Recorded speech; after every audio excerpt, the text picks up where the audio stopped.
morning. Welcome to Centerpiece. This is Evan Yvonne, your host. All right, fast has begun. It is off to an amazing start.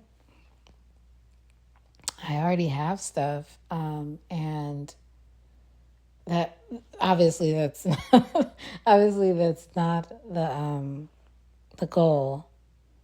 But I mean, there just happens to be content here. There happens to be just really great lessons to learn that are needed for today. I was going to say relevant, but relevancy to me means that there's a actual kind of understanding of what's missing. But I love where God begins to just reveal where his heart, what he needs to deal with in the earth. And I kind of don't like the term, oh, God needs to deal with that. Because there's always the need for human beings. He's always in the affairs of how we are going to end up relating to one another, because he realizes and he sees how we relate to him, which is how he knows how we're going to relate to one another in the earth. And when we have so many situations of crises, of human on human wickedness towards one another, this just explosion of just humanitarian violence towards one another. The voices crying out the injustices that they're suffering at the hands of people and at the hands of government. Like all of these things, typically we see them as news and content in the earth, but really they're a greater picture, and the greater story being told is mankind's indifference towards God. So I am doing a few word studies, but it's all under the umbrella of what I got this morning was zeal. And obviously my first thought about zeal is the zeal towards the house of the Lord, and that, I have to find that scripture, it's just Isaiah. And I have that. And I love it. I'm not ashamed of it. I am not shy to say it. I have a zeal for God's house. And so under the umbrella, I'm basically taking notes, because I'm going to bring it all into their own context of what God is showing me, the cross-references that he wants me to focus on as I'm going down this road. And not only is it dealing with, I think I see this relevance. Now, this is what I do see. I see this relevance where I can kind of see that we're dealing, one, with the offenses that are already just present and inherent in people who desire to worship God. And then I also am seeing this deficiency within marriages, and some of the mysteries about becoming one. And there is something very interesting that I am discovering. And as I'm reading scripture, I keep seeing, wow, yeah, it's true. And this isn't something that's just coming today. It's been something that I've already had in my heart. It's been stored here. I was just waiting on revelation, more revelation to come concerning oneness when you get married, and this reflection, I talked about it a couple weeks ago, the master servant reflection, the servants who were waiting up for the master to get home from the banquet, and the master being able to recline with the ones that were pretty much him. He was able to. It was the servants that stayed up. They had the heart of masters.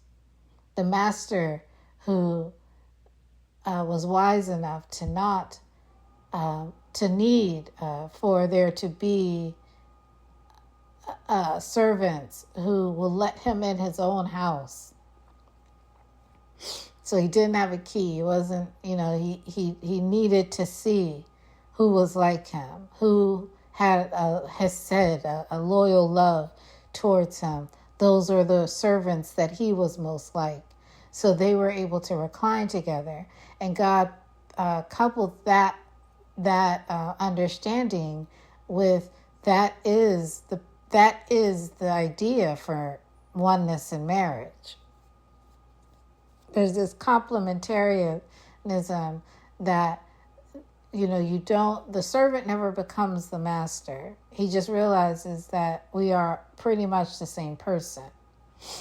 The master, though, is able to humble himself down and recline with the servant. And I'm seeing this when I look at the couplings of the marriages in the Bible. Today, I got to, so I'm one of the under the umbrella of what I'm studying. I get to the word evil, and I'm like, man, never really thought about evil because, we just feel like we kind of generalize it. Oh, it's just bad. It's just when people do bad stuff. No, evil is more than that. Evil, there is a very, it's resident within people, and with something that we're always going to struggle with as long as we're in the earth. Until the new heaven and new earth come, we are going to deal with evil. Why? Because when Adam and Eve disobeyed God, what happened?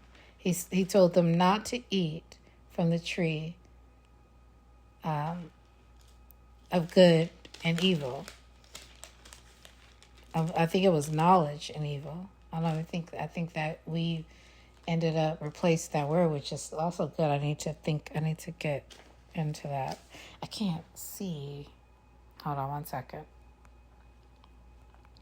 That's an important part of this, actually. And now I'm thinking about it, it's a super important part because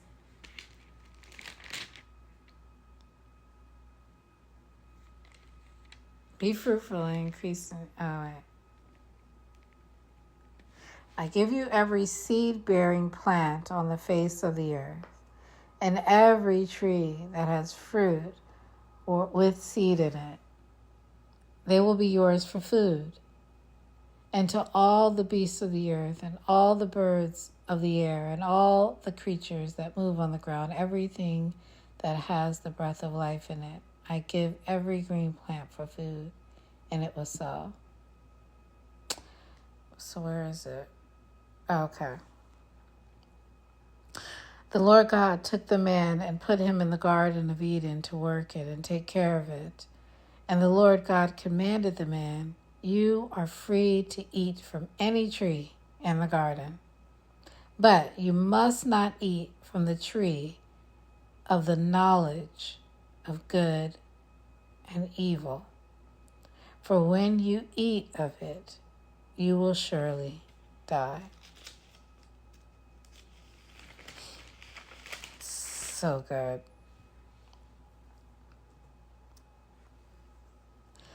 Knowledge of good and evil.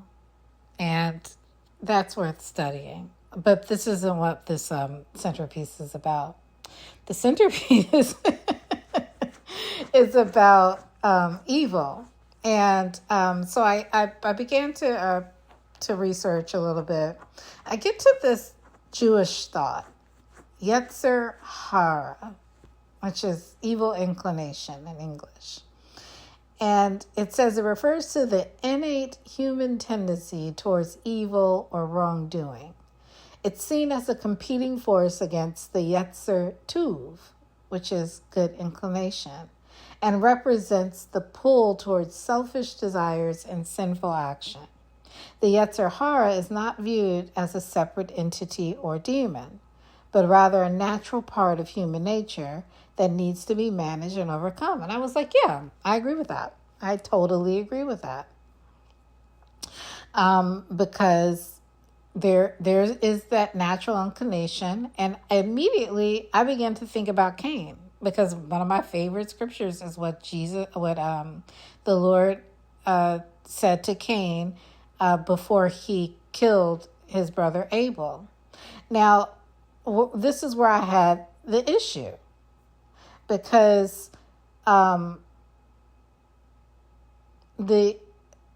this source of this Yetzer Hara, which I agree with, it says many Jewish teachings emphasize the importance of conquering the Yetzer Hara through moral discipline, prayer, and good actions.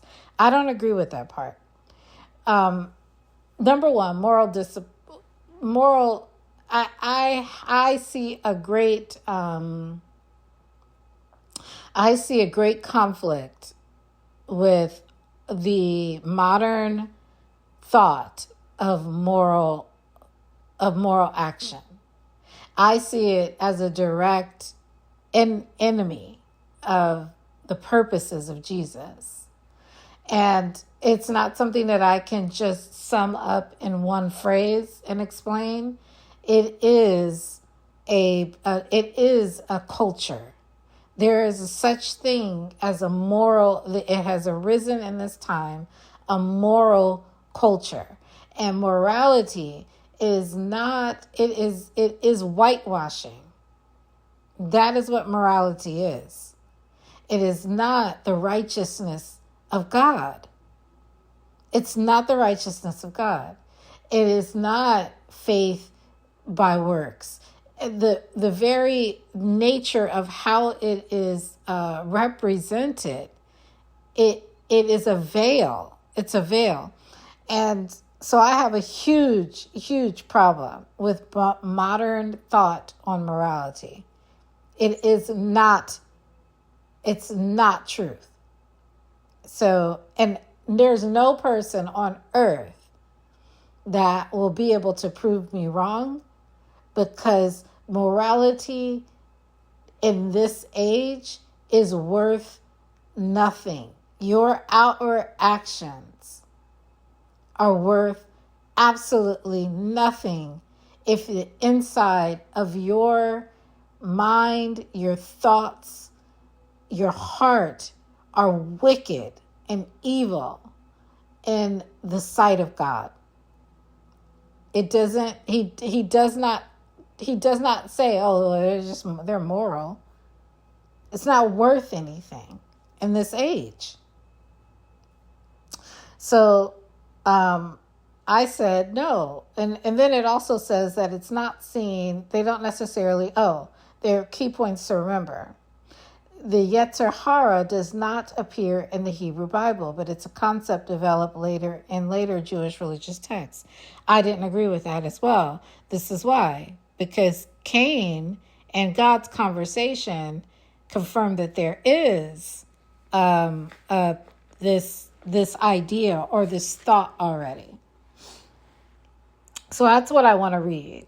So Cain, it has brought his portion as far as bringing a gift before the Lord. Abel brings his portion.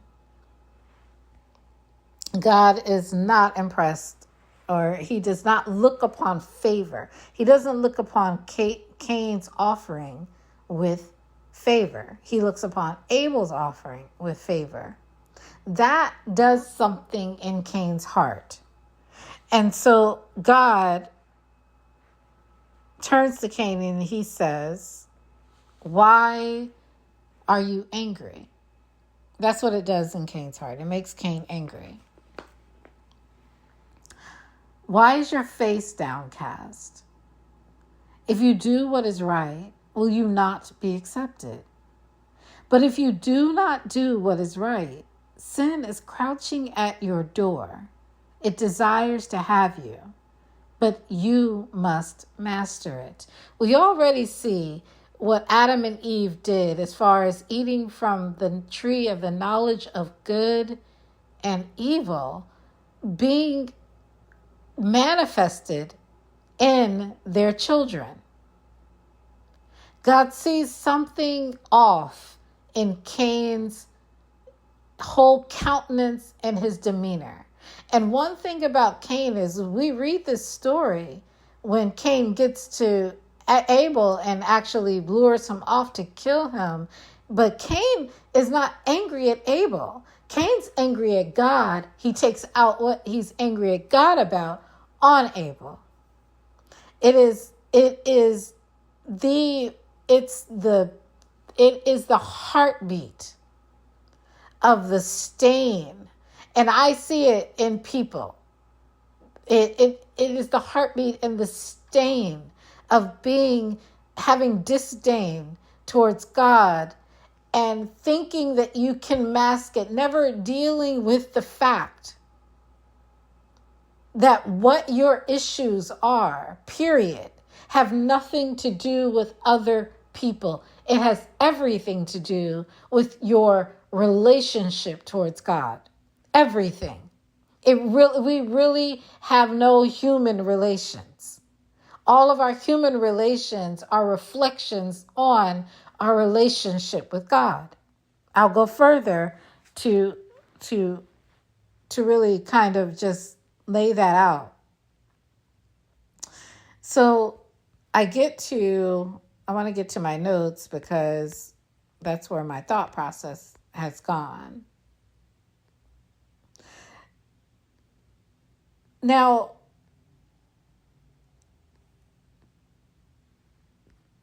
Cain doesn't listen to God.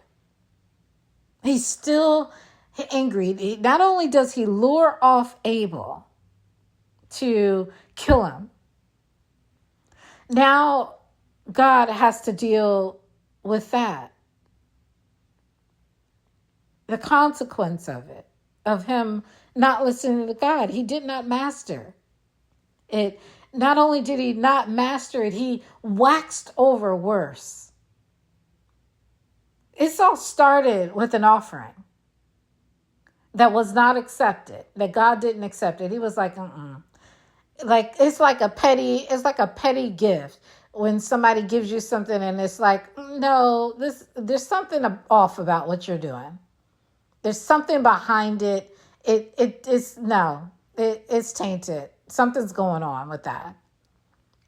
Everybody has been there. This starts off with that offering. Cain is angry at God, but he takes it out on Abel. God realizes, he tries to intercede. He never says, "You're mad at me." He allows this nature to run its course because he told Cain, "You got to master this. This is sin crouching at your door. You got to master it." Does Cain listen? No, he doesn't listen, because right after that, he goes out and he kills Abel. He spills blood. Now, the consequence of that is in verse 12. God says, well, now when you work the ground, it will no longer yield its crops for you. You will be a restless wanderer on the earth. There's so much meaning and depth into that. First of all, Cain puts himself in a position where he now needs others to yield crops for him. Because did the crops listen to what God's command was? Yes, you better believe it. You better believe that the crops just knew, we're not yielding for you. The ground responded. The soil responded to what God said over Cain. He told him there's now a curse on you. The curse wasn't there to be like how we think of curse, where it's just like, oh, you're marked. He marked him so that no one would kill Cain, because Cain understood, I'm worthless. People will see me as a beggar, or people, I won't be able to contribute. I'll have to live separate from everybody because I'm known as the one who will plant crops and they're not going to yield anything for me. So you basically made me a stench. And it's like, yeah, you killed your brother. But this is all naturally happening. These are all natural consequences. God's not saying and commanding this stuff to come out. This is the natural progression of disobedience towards God. It is snowballing into this massive dumpster fire where it is now just, it's not containable. Cain understands the ground is not going to produce anything for me. And what's eerily similar to even the world that we live in right now, most wealth is the picture of this. People holding wealth because of the amount of wicked and evil things that are being produced within the realms of it and in the business ventures and actions of it. Which is why I say that it is more than a moral issue. This is an issue of worshipless people. It goes greater beyond just needing to do what is good in the earth. No, you need to get your heart right with God. You need to get your worship lined up. You need to come back and get into a secret place and honor him. And who cares who knows about it? Because nobody needs to know. Showing up to the assembly at church and you at home are a freaking monster, or at work are as wicked, evil, and corrupt as they come, does not impress God. It is an actual offense. And the reflection of it is revealed in all of the news that we see across the globe. This isn't a Christian issue. It isn't a Muslim issue. It isn't a Hindu issue. It isn't a Buddhism issue. It is a humankind issue, and our enmity, our inherent enmity towards God and worship. Who cares if you're wearing white? I don't care what kind of garments that you have on. You could be covered up like a nun or naked as a prostitute. It does not matter. What God sees is the actions of the heart, and Cain's story tells the story of what is happening in our generation right now. And what has been happening over the past generations, which is why everybody is under judgment and no one wants to come out and say it. But you are under judgment. Whether you're wealthy, whether you're poor, you are under judgment and you know it. It is not what should be yielding for you is not yielding for you. And I'm not talking about money. Because if you're honest, you realize that what is missing, money can't solve. So none of this is about wealth. Even Cain's issue was not about wealth. It was about the fact that his heart was so far from God. and so committed to the disobedience that his parents had committed. He never, ever thought to say, wow, even if the ground is cursed and won't yield me, as long as I have you, oh God. He never called out to God. It gets worse. It gets worse. Now he needs people. You done killed who could have helped you.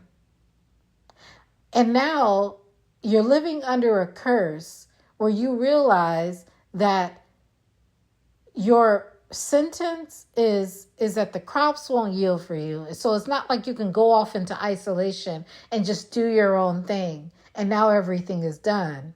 No, the crops won't yield for you. Now you need other people. So he was forced into a humble position, but it never produced any humility in him. Because humility would have said, Lord, I need you. Yes, the crops won't yield for me. Yes, I am guilty. I've slain my brother. Yes, my heart is in a place that I don't understand. He thought, no, I'll just navigate it. I'll solve this myself. That's the same attitude he had when I solve it myself. I'm going to kill my brother Abel. After God's counsel. It gets worse. His heart never grows out of the dishonor and reverence in his mindset and heart towards God. And it consistently shows up in his story. Now he needs people. So what does he do? He grabs a wife. He begins to have children. Now, obviously, he can't work the ground.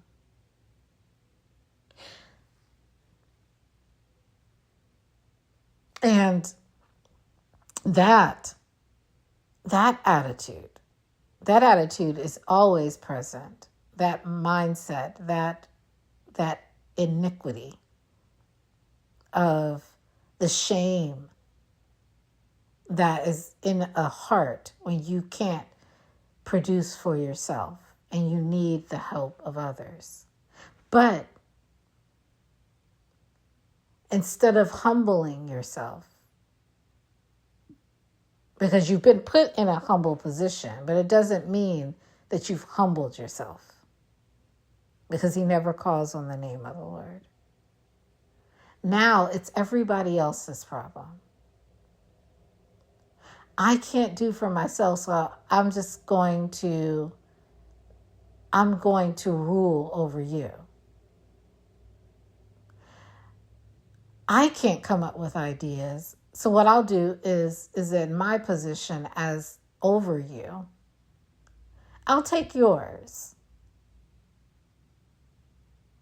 And then I'll intimidate you so that you know that this is just the way that it happens. And eventually you'll get to possibly being in the position that I am. We have seen this in corporate America. We have seen this in corporate period. It is the behind the scenes story, the narrative of hierarchy.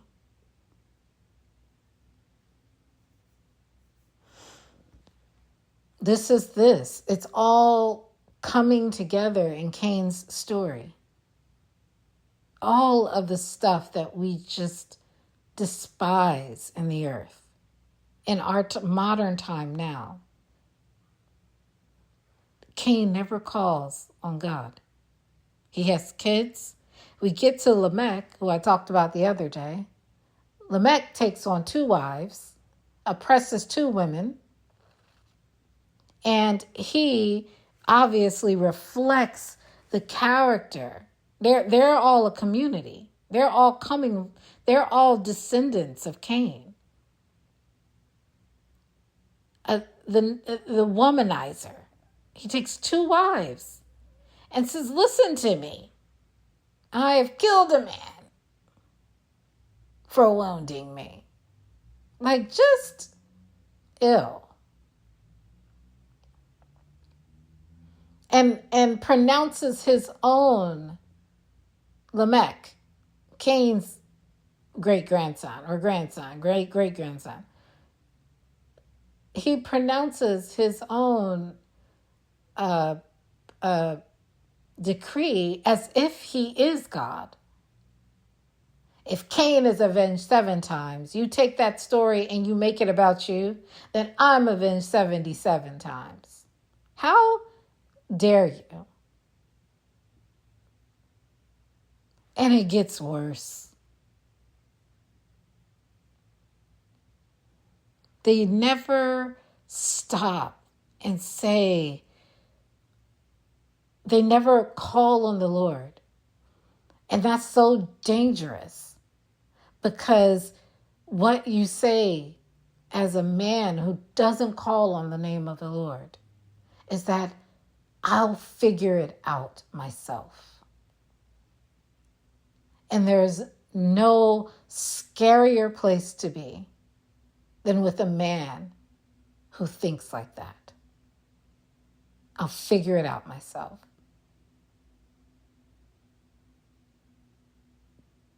And the results of that, and throughout history, have been dictatorship, severe oppression, severe exploitation, severe violation of human rights, severe violation of women's rights, severe violation of children's rights, severe violations, slavery.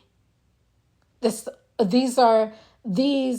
are the fruit of not calling on the name of the Lord. These are the I'll figure it out. Let's come up with a plan. It always produces what is suffering for the fellow human.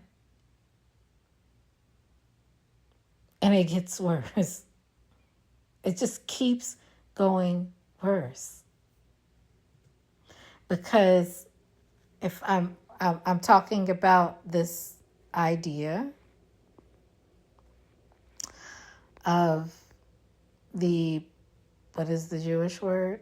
The term, let's see, Yetzer Hara. The innate human tendency towards evil. And God's answer to how to win over it is that he tells them, he tells Cain, it desires to have you, but you must master it. Not master people, master the evil that wants to come out of your heart. And in this particular story, it doesn't end, and it doesn't have any salvific effect, because Cain is his lineage is completely off. It's completely wrong. And I truly believe that was the same imprint. It's the same imprint that God's disdain or God's rejection of Esau. Esau and Cain are very similar in my thought, in my opinion. Because what did God say? Jacob I have loved, Esau I have hated. Esau sold his birthright, his inability to control his lustful desire to eat.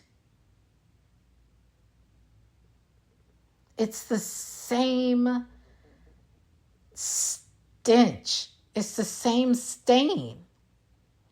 And this is something that we have to see in ourselves. It is not the problem of other people. It's not the problem of society. It's not the problem of we can't blame it on other people. It is inherent and exists in every human being. And it's only addressed in the personal and intimate relationship of one individual and how they relate to God. That how you relate to God is what is reflected out on the outside, what you do in the earth. If you relate to God, but in you there's an intentional relation to God, but you can still go out and be corrupt in the world. You lay that aside. You live two lives. Oh, well, we're living in a world, so there are rules to the world, and I get them. But that is then where you're laying down your life, taking up your cross, saying, man, the world that I have to maneuver in, there are so many ways to become complacent. There's so many ways to just do it the way that everybody else does it. But it doesn't ever challenge you to say, I cannot participate in this any longer, or I have to change this from the inside. This system has to change. The fact that so much wickedness towards vulnerable people are happening in the earth and in the world, and there's so many people claiming to have a holy and separate and loving relationship with God. It's not making any math sense, no logical sense. If so many people are worshiping, I'm not talking about showing up to church or showing up to wherever and however you do your worship services, as whatever religion you are. How are there so many people claiming to be spiritual and religious, and there's so much wickedness still? It is not adding up. It's impossible for that to happen if you are truly calling on the name of the Lord. It's impossible. So this is a complete scan and look at everybody. I don't care what you claim to be. Something's not adding up. And Cain's story reveals a lot about why the stuff going on in our time is not adding up. This heart is real. This iniquity within this being is real.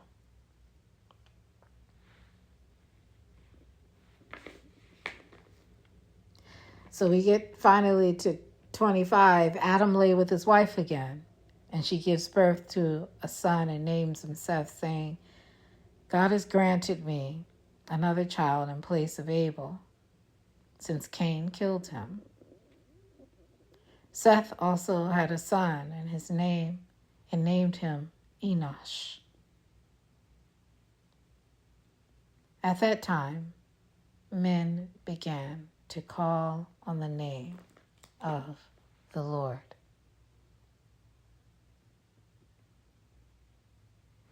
Woe to us who have been okay with a time where men refuse to call the name of the Lord, refuse to call on his name. It is direct enmity toward God. And if you so-called call on the name of the Lord, and the circumstances around your house and your community are not changing, there is something off, and it's not God.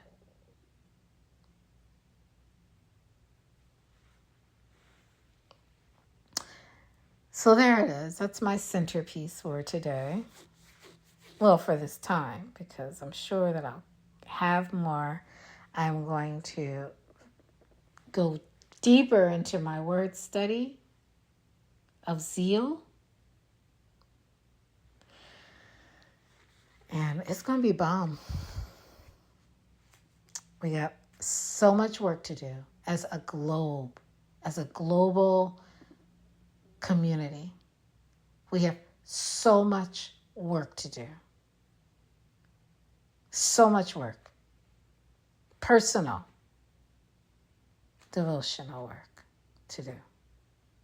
All right. Thank you so much for listening, and enjoy your